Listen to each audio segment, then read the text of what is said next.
Today I'm going to be talking about the steps it takes to become a Kentucky State Trooper. I've talked a lot to my uncles who are detectives in the state police, and my father used to be one as well. Before you can apply to join the state police, there's a couple of prerequisites that you have to meet. The first one is that you have to be 21 years of age, and the next one is you have to either have 60 college credit hours. There's no exact degree you have to have or exactly like certain classes you have to take. It's just 60 college hours, credit hours flat. Or another route a lot of people take is 3 years of full-time work experience. I've decided to do the 60 credit hours just because it'll be about a year quicker than the 3 years of full-time work experience, so that can get me able to apply quicker.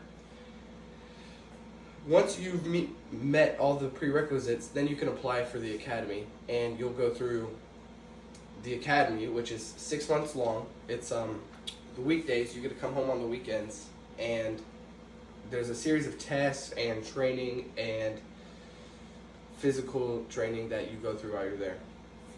To list a few, one of them is aptitude testing. That basically just tests if you're fit for the job, if you've got what it takes. Basically, personality matters a lot. Just diffusing situations is what they want you to focus on. Next, you'll do an interview.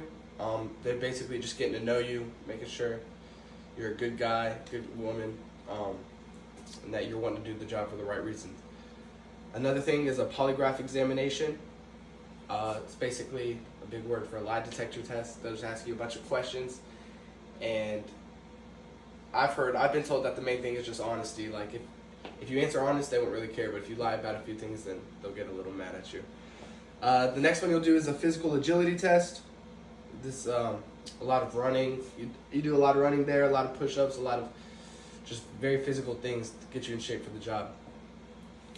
And then last and finally, they'll do a background check, just to make sure there's no shady stuff going on in your life and that you're just a good person, because we don't want bad people out there, right? A few reasons why I want to become a state trooper.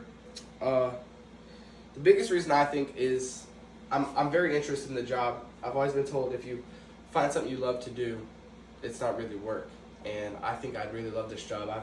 I'm going to do some ride-alongs here with my uncle's friends, and I'm excited about those. Another reason is the brotherhood. I ref basketball, high school basketball, and all the refs, you're just always there for each other. You know what each other go through with yelling and stuff like that from the coaches. And I've also played sports my entire life. So growing up, I've always been a part of a team. Even in high school, always played sports, and I love that aspect about it. And then finally is the salary. It's not a huge reason why I'm doing this, but it definitely pays pretty well. Definitely a lot better than it used to be. They used to make around $45,000 a year, but recently it's gotten bumped up to $65,000 a year. And my uncle also told me that they're getting a $3,000 cost of living raise as well. So basically, that's all the reasons and prerequisites of why I want to become a state trooper and how to become a Kentucky State Trooper. It does vary depending on state, not much, but a little bit. So depending on whatever state you live in, you'll just have to look that up, and usually you can find it all on the internet.